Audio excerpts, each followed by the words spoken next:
Hello everyone, how are you going? And welcome to the best 10 ski resorts in Canada, something that is definitely going to be a hard one to pick considering I can only imagine they have so many, and really if I ever wanted to visit Canada, I definitely want to be making the most of my time there, and so where are the best? People love Whistler Blackcomb. Often ranked as one of the best ski resorts in the world, Whistler Blackcomb has it all. Two mountains with 240 runs are set in some of British Columbia's most incredible scenery. Whistler Blackcomb is easily accessible via a 2-hour scenic drive via the Sea to Sky Highway from downtown Vancouver. Wow. The town of Whistler is a wonderful alpine village with an extensive offering of fine and casual dining, shopping, and fun things to do. Accommodation options range from ski in, ski out, luxury hotels, condos, and traditional hotels. Now look, I certainly did not go into this video expecting to know about any of these, but I've certainly heard of Whistler before, especially because it also has a big mountain bike scene, so you get both ends of the spectrum. I mean, for goodness sake, that is one of the only ones that I know Australians would know if they go, what is a ski resort or just anywhere skiing in the world? Whistler is probably number one. People love Lake Louise Ski Resort. No idea. Lake Louise, in the heart of the Rocky Mountains and less than an hour from the town of Banff, is one of Canada's most well-known resorts. Okay. From the slopes, majestic views stretch out over the Bow Valley and surrounding mountains and beyond to the palatial Fairmont Chateau Lake Louise. This is a mountain for all skiers, from the die-hard extreme skiers to families coming here to learn the sport. Well, that is certainly good, and also just helps to answer my lifelong question of how do people learn to ski just down these mountains? I mean, you just see it in movies. I mean, just look at James Bond for goodness sake, but no, then you do look at these big open areas, and I guess people take private lessons, or not even private, but just general lessons, and that can certainly help, I can only imagine. But it just looks so daunting, especially when you're just surrounded in mountainous areas, like we're seeing all these just incredible landscape, but also just petrifying if you just been learning to skate down that. I mean, I am now wondering, out of the two that he has already mentioned here, which would be better for beginners to learn at, because I can only imagine Whistler would have to have, being so popular, have to have those kind of services and ability to, and also the fact that it had over 200 different routes and everything. That is just insane. But then he clearly and very particularly mentioned the fact that this one was good from beginners all the way up to experts, and so I guess they're all going to be providing those kind of services because these are the top 10. People love Sunshine Valley Ski and Snowboard Resort. Located in Banff National Park, not far from the town of Banff, Sunshine Valley is heavenly on a sunny day. A gondola uploads skiers from the parking lot to the village at the base of the runs.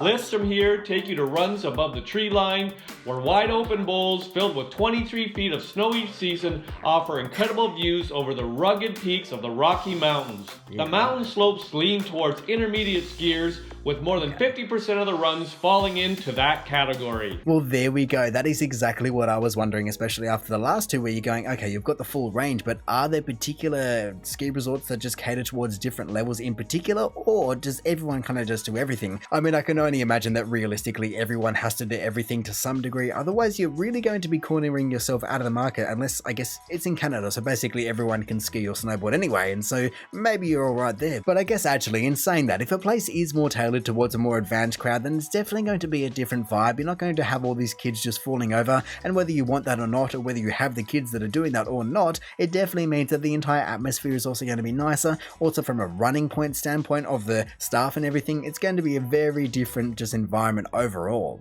People love Big White Ski Resort. Copious quantities of snow, 26 feet on average each season, and the unique snow ghosts are just some of what Big White is known for. The resort features a vertical drop of 2,550 feet and its 119 named runs serviced by 16 lifts, including a gondola. Wait, hang on a second. Now he's just going to confuse me because he mentioned that they have a gondola and that seemed like a point of interest. And so what is the difference between a ski lift and a gondola? Is there a difference? I can only imagine they all fall into the cable cart territory. I mean, I guess if I was to envision a classic gondola, then maybe I'm thinking more of an enclosed cart and bigger instead of just a bench seat. Maybe that's a difference. No idea. Either way, like I said at the start of this one, I do absolutely love the naming schemes because some of them are just so simple, like Big White, but it's certainly not as though it's the only one just going Lake Louise. Just all these places that are just basically saying exactly what it is. They don't get creative. I mean, to be fair though, looking around, it definitely looks like a big white mountain, and so there's no need to get too creative, I guess. I mean, also, I'm seeing some, are they jumps over on the right there? I can only imagine that wouldn't be unique to this place, but I also haven't seen it before. I mean, maybe it's just a photo. People love Sun Peaks Resort. Many people are surprised to find that Sun Peaks Resort is Canada's second largest ski area, with over 4,200 skiable acres. Spread out over 3 mountains, Mount Todd, Mount Sundance, and Mount Morrissey, you'll find 132 named runs, many of which are best suited for beginner and intermediate skiers. That's me. Honestly, after every single one of these, I just go, hang on a second, how big is Whistler for it to have basically double everyone else? To be going, okay, this one has 3 different mountains and Whistler still has twice as many runs. I don't know how you pack that many in unless you just got a mega mountain in comparison. However, the other thing that I've just realized is I don't think I've ever seen those signs before. I've heard the words black diamond, double black diamond, blue, I guess maybe, but I've never actually seen the signs. In saying that, I also don't know what contributes to a different rating. Is it the speed? Is it the complexity? Is it the danger of the trees and everything else surrounding like that? I have no idea, but I know that people just go, oh no, I ended up on the wrong one. However, I just wanted to quickly come back and relish in this photo because that is unreal. I've never seen something look so animated but still be so realistic. It's just such a perfect snow line on those roofs. I don't know what it looks like. It looks like marshmallow. People love Revelstoke Mountain Resort. Okay. The resort is located in a snowy valley in eastern British Columbia where the snowfall is an astounding 30 feet per year. Wow. The ski hill is located on Mount Mackenzie and has a vertical drop of 5,620 feet, the highest vertical drop in North America. People love silver... No. You can't be going on to another one just like that. What do you mean a vertical drop of 5,600 feet? No, was it meters? 20 feet. Feet, yeah, definitely feet. Either way, that does not make sense to me. I mean, are they just talking about the elevation of the mountain, or do they actually mean vertical drop? Because, well, no one's going to be surviving that unless you got a parachute, and even then, I'm not sure just how you hit it perfectly. I mean, I'm sure that I'm showing my lack of knowledge with a sentence like that, but honestly, I just have no idea about this entire sport, environment, or anything of the like. However, the one incredible thing that I do kind of understand, or at least can fathom, is the fact that they get 10 meters of snow over the ski season. Like, I mean, it's not all gonna fall at once, but if it did, you just imagine this wall of snow. And honestly, now just hearing that, I'm wondering how Australia stacks up, and so Perisher is the first one that comes to mind. Perisher gets an average annual snowfall of 78 inches? Yeah, I can only imagine that's going to be inches and not 78 feet compared to an incredible 30 feet at wherever else it was. People love Silver Star Mountain Resort. In operation for over 60 years, Silver Star is one of BC's best family ski resort. It offers nearly 2,500 feet of vertical drop and 132 runs, including one that is 5 miles long. Whoa. One of the highlights of Silver Star is the picture-perfect alpine village located right on the ski hill. Here you'll find good accommodation options, 18 restaurants, and several unique shops.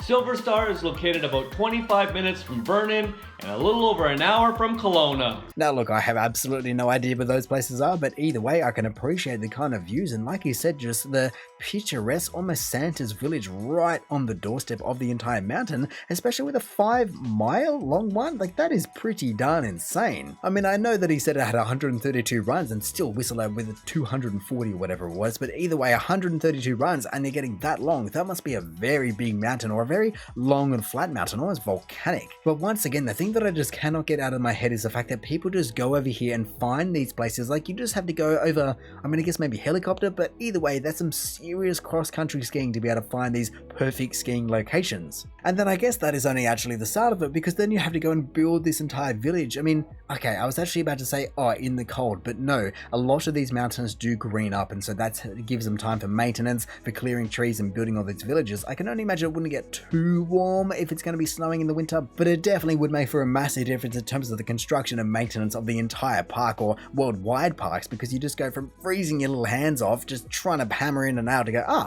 this is pleasant. People love Red Mountain Resort.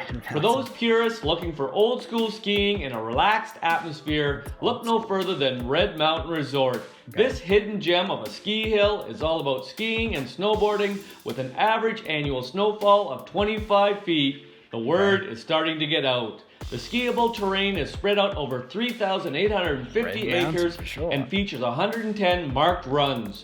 For those with skills, the Glade or tree skiing is some of the best in North America. Well, once again, he's just thrown me an absolute curveball because, well, I have no idea what modern skiing would entail compared to whatever this one offers. I mean, to be fair, I definitely like the name and I can understand that that is definitely a red mountain. But to be honest, looking at it, I feel as though there is more than one reason why it could be a red mountain, because that looks pretty darn dangerous. That looks like pentuple diamond blacks just all over the place, just trees galore. I mean, coming back to this one, you can more clearly see the runs, but he also did say that there is tree skiing, and that just sounds like an entirely different ball game. Just going, oh, am I about to just slam into a tree? Who knows? I guess it just depends how fast you're going and how much control you have. People love Kicking Horse Mountain Resort. I don't. The resort is located near the town of Golden, British Columbia. This resort is noted for its frequent dumps of powder snow and is a true skier's mountain. The large dumps of snow help the resort achieve its average snowfall of 24 feet of snow each season. Okay. The terrain here is intense.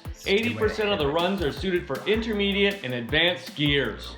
Yeah. No, that definitely doesn't look like for me. Stairway to Heaven is not exactly what I want to be hearing when I'm about to go and attempt this ski run. I mean, maybe they just aren't about to go and attempt it and they literally have just attempted it and they are on the Stairway to Heaven. I mean, I can't exactly speak to what these people are doing, as they seem to be about to drop into what is a massive, awesome looking bowl, but just deadly in a way in terms of just a vertical, almost skate ramp drop, a mega ramp. But hey, I guess it certainly did start with a name, as I was immediately turned off just going here. Before I even knew it was an intermediate or an advanced place, I was just going, I don't exactly think that Kicking Horse Mountain is going to be the most tame animal. And so look, I'm fairly comfortable with just leaving this one to the locals, leaving it to the professionals, and just skirting around it, just going back to somewhere else. People love Fernie Alpine Resort.